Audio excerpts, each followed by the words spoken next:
Good day everyone, this is Alvin again from the Philippines and welcome to my final prediction for Miss Universe 2022.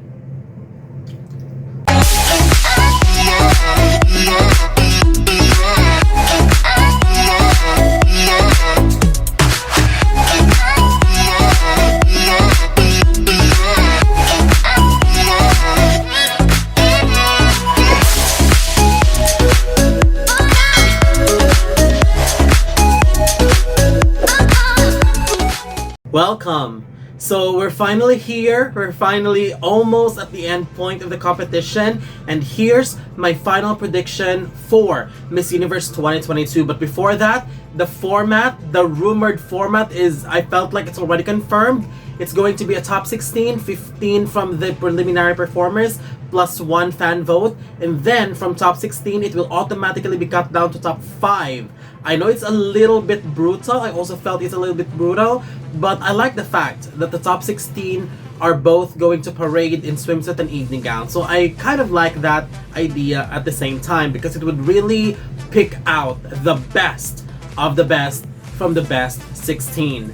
Now, before anything else, let me just say that this is just my final prediction. This is my personal thoughts, purely based on what I've seen in the preliminaries and everything that I've seen so far.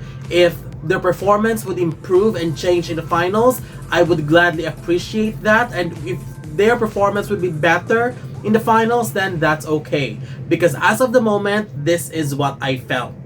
This is what I believe. And this is what my heart says. And I love that. It is a very difficult decision to make. It really breaks my heart making this final prediction. But after I made the list, I'm very happy with what I've accomplished.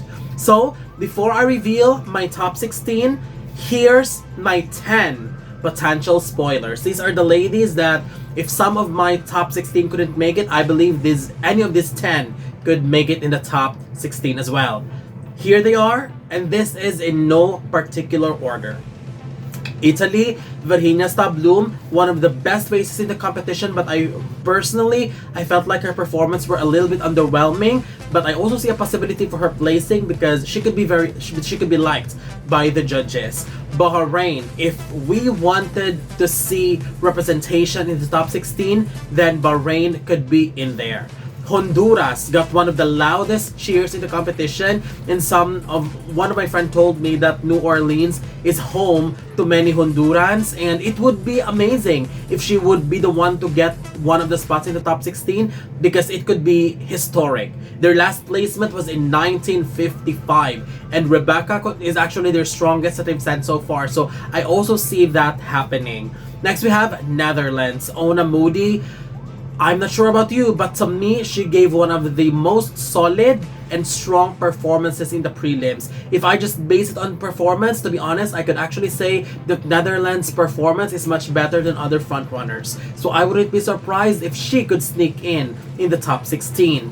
Ukraine. It would be amazing if Ukraine would get a placement, but her performance doesn't really scream top 16, but I see also the possibility of her making the top 16. Next we have Panama.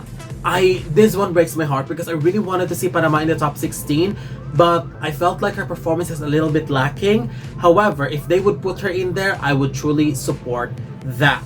Next we have, if the judges are looking for great speakers, if they are, of course, most of the top 16, or if not all, are definitely strong speakers. So if the strong speakers are making the top 16, it would definitely be India, Brazil, or Guatemala. But unfortunately, I wasn't really fully satisfied with their preliminary performance, but I'm seeing a possibility for them to place if the judges would consider their interview more. If their interview is so strong enough that they cannot afford to see them out of the top 16. So one of them, or 3 of them, or 2 of them, or any of them could really get a spot as well. And finally, Angola. Another heartbreak for me because I really love Angola so much. So it's just a matter of preference for the judges. If they will put Angola in there, I will be super, super, super happy. And that's it. Now, we're heading to my final 16. Here's my top 16 final prediction. Starting with my number 16, Great Britain. Noki Simbani. If Miss Universe is really serious in their aim to look for a complete package and for inclusivity, then Great Britain must make the first cut. Maria Tatil, I know her height is being talked about, but Maria Tatil already proved that height doesn't matter anymore. And to me, Noki delivered. She's one of the best speakers, no doubt. Her prelims were both incredibly good, and her being a chemical engineer, plus her numerous amount of social works are valid points to place her in the top 16. Number 15 goes to Mauritius. Alexandrine Belechual. I'm really hoping that the judges are not into sash factor because Mauritius surely deserves a spot in the top 16. This is Mauritius' strongest representative in history, and what a way to start a new era by giving them their first ever placement in history. Her performances were all solid and her styling on point and is worthy of being seen in the semifinals. Number 14 goes to Mexico. Irma Miranda, she made huge waves during the preliminaries, and there's nothing more fascinating than shining in the most important part of the competition, which is the preliminaries. I think Mexico has guaranteed herself a spot in the semifinals. As of the moment, I don't really see her going very far, but let's see if her finale performance could change my mind. Number 13 goes to Trinidad and Tobago. Tia Jane Ramey, same as Mexico, Trinidad and Tobago also outperformed majority of the candidates in the preliminaries. Her styling was smooth to perfection, her performance was strong and outstanding, and let me just repeat what I have said before, and once again, let me repeat it, I cannot accept any excuses for not putting Trinidad and Tobago in the semifinals because the girl fought hard for her placement and she deserved to get one. Number 12 goes to South Africa. Ndavi Nokeri, I am a firm believer that South Africa nailed her closed-door interviews, and aside from that, her performance in the preliminaries isn't as bad as other people say it is. Her walk was actually great. She's even in my top performance in both the swimsuit and evening gown. Her styling though, I agree, it needs to be upgraded in the finals, but with a sure thing that there's going to be a gown change happening, we might be in for another surprise. That is why if you are only aware of what I'm talking to my friends in Instagram, I won't be shocked if South Africa makes the top 5 or even the top 3 once again. Number 11 goes to Aruba. Kiara Arends, if I could only base my prediction on personal favoritism, I'll put Aruba easily in the top 5. I have been dreaming for Aruba to finish in the top 5, and you cannot imagine how happy I am with the preliminary performance that she gave. I just hope that the judges agrees with me that she is a sure placer in the semifinals, and if she could elevate her styling, her performance, her wardrobe in the finals, then she might even go far, and she might even make my dream a reality by pulling a top 5 spot. Number 10 goes to Vietnam. Nguyen Thi Ngoc Chau, a strong and solid contender for sure. Some might say that Vietnam would win fan vote, but I felt like she doesn't need it anymore. Her performance alone is already a guarantee that she's making the cut 100%. She gave solid performances in both rounds, and I can also see a possibility for her even making the top 5, especially that one of my close friends is actually sure that Vietnam will make the top 5. I can also see that as a possibility, so we'll see. She could actually do it. Great body, great performance. She's very confident, very beautiful. So it's a possibility. Number 9 goes to the United States. Arbany Gabrielle. United States gave one of the best preliminary performances. She's an incredible speaker as well, and her works towards sustainable fashion is surely impressive. In fact, I could see her making the top 5 or even win. And she may be 9th on my list, but if she gives us a winning performance in the finals, she'll have my all-out support. My number 8 goes to Colombia. Maria Fernanda Aristizabal Urrea. Colombia, one of the best faces in the competition, but for some personal reason, I really felt like there's something missing in her performances. I see her making the cut, it's impossible for her not to make the cut. And if she could wow us in the finals and improve what's needed to improve in the finals, then, and if ever she makes the top 5, I wouldn't complain at all. But as of the moment, based on the preliminaries that I've seen and everything else, I'll just leave here. I'll just leave her at this spot as of this time. My number 7 goes to the Philippines. Celeste Cortesi. Same as Colombia, I also felt like the Philippines are holding back a little bit and not giving their best performance. I'm not sure if they're saving their energy and best performance in the finals, but for someone like Colombia and Philippines, who are viewed as a frontrunner in the competition, I was actually expecting something superb. A superb performance in the preliminaries from them. And although I consider Philippines as a good performer in the preliminaries, it doesn't actually scream top 5 to me. And it's a shame because Philippines has been in my top 5 for quite some time. I wanted Celeste to be in the top 5, and I'm a little bit disappointed that her performance didn't scream top 5, but they are giving us an assurance that there will be some major changes and some major wow moment in the finals, and I'm holding on to that. And if that would translate into an impressive styling and impeccable performance, I would be very happy if the Philippines will be back in the top 5. So I guess we'll just see everything in the finals. Number 6 goes to Jamaica. Toshami Calvin. I was amazed by Jamaica's performance in the preliminaries. Her swimsuit was amazing, and I didn't expect that her walk would be that good. Her evening gown was great though, although if you ask me, I would love to see some gown change in the finals. I'm actually dreaming something similar to what she wore during the national pageant, which is a very bright yellow, because that would really make her pop out. But we'll see. I received an info that she will be wearing a different gown in the finals, so that's something that I'm really looking forward to see.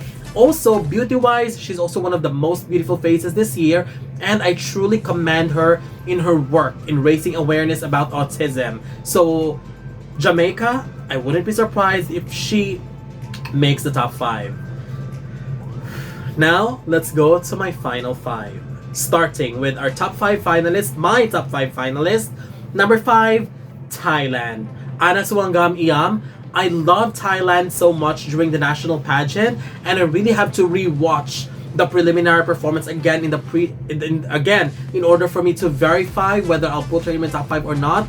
And it's great because after 3 times watching it, it convinced me that Thailand could actually make the top 5. Her gown was iconic. I love the story. Her preliminary gown, was iconic. I love the story behind it, being sustainable and everything. But I don't see it as a winning gown. So if ever she'll make it in the top 16, which for sure she will, and with a new format, I wanted to see her with a different gown. If possible, a winning gown, because she could potentially win. And performance-wise, she's just so good. And her performance in the prelims, I believe, is top 5 worthy. Number 4 goes to Curacao. Gabriela Dos Santos.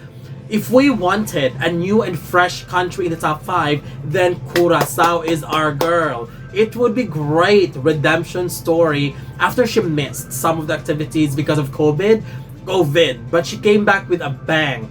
Her preliminaries were just wow. Her swimsuit was amazing, and her evening gown made me realize that Curacao could finally reach the top 5 since their 1996 placement. And I would be very happy to see that. I told myself while making this prediction that I really have to stick to what I did last year, which is putting all the best performance, in my opinion, in the top 5. And Curacao, solid performance in all preliminaries. And I would be very happy if she makes the top 5. Now, my final 3. My second runner-up goes to the Dominican Republic. Andreina Martinez, one of my favorite preliminary performers, and she is an example of someone that can give a strong performance while still enjoying the moment. I wanted to see a gown change, but I believe that whatever she'll wear, she is going to nail it. She's also an extremely good speaker, but what made me think that she could be the next transformational leader and Miss Universe that we can get is that her resume alone is super, super strong. She's got an inspiring backstory. And again, she was also awarded by Google's Pay It Forward for her work towards her community. So that speaks so much about her dedication to social work. And I'm just impressed by her. If you have been following me on Instagram, I've been posting about her a lot. I loved her so much.